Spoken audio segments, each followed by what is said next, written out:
रूस यूक्रेन युद्ध में अब नया मोड़ आ गया है।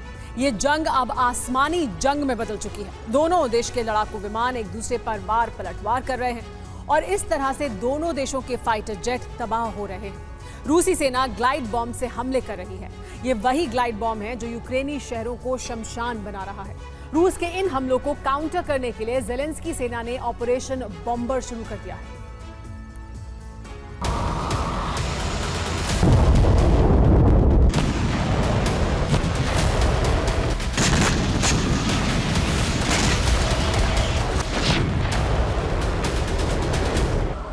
सौ घंटे से यूक्रेन विनाश की आग में पूरी तरह से जल रहा है।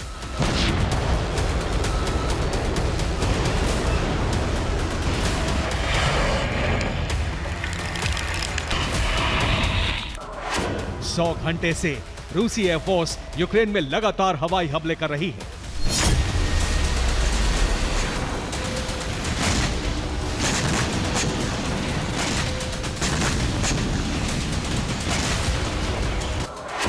सौ घंटे से यूक्रेनी एयरफोर्स को बहुत बड़ी चोट पहुंच रही है।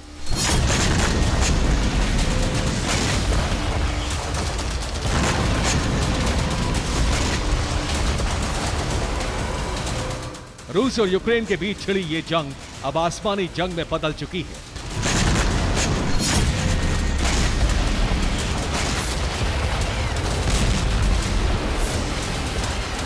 रूसी लड़ाकू विमान ग्लाइड बमों की बरसात कर रहे हैं और यूक्रेनी शहर भस्म होते जा रहे हैं।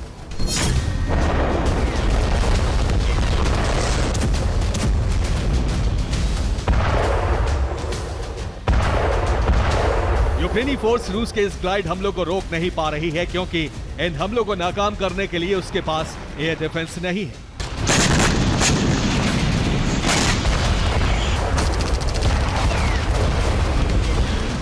रूसी एयरफोर्स ने क्रीवी रीग के एयरबेस पर हमला किया। हमले में यूक्रेन का MiG-29 लड़ाकू विमान जल गया।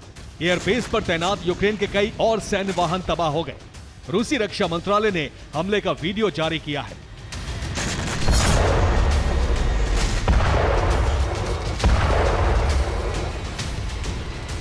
दो दिन पहले रूस ने पोल्तोवा में मौजूद मिरहोरोद एयरबेस पर हवाई हमला किया था।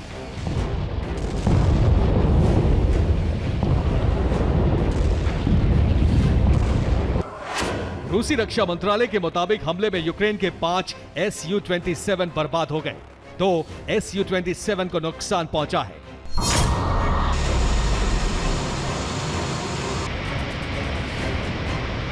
रूस और यूक्रेन में जो आसमानी जंग छिड़ी है उसमें दोनों देशों के एयरक्राफ्ट की बलि चढ़ रही है। युद्ध में अब तक रूस के 107 लड़ाकू विमान तबाह हो चुके हैं तो यूक्रेन के 90 फाइटर जेट का खात्मा हो चुका है।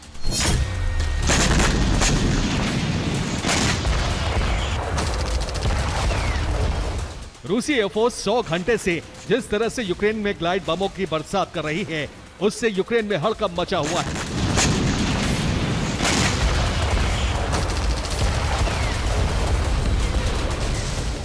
खुद को बचाने के लिए यूक्रेन ने रूसी बॉम्बर और फाइटर जेट को तबाह करने का ऑपरेशन शुरू कर दिया है।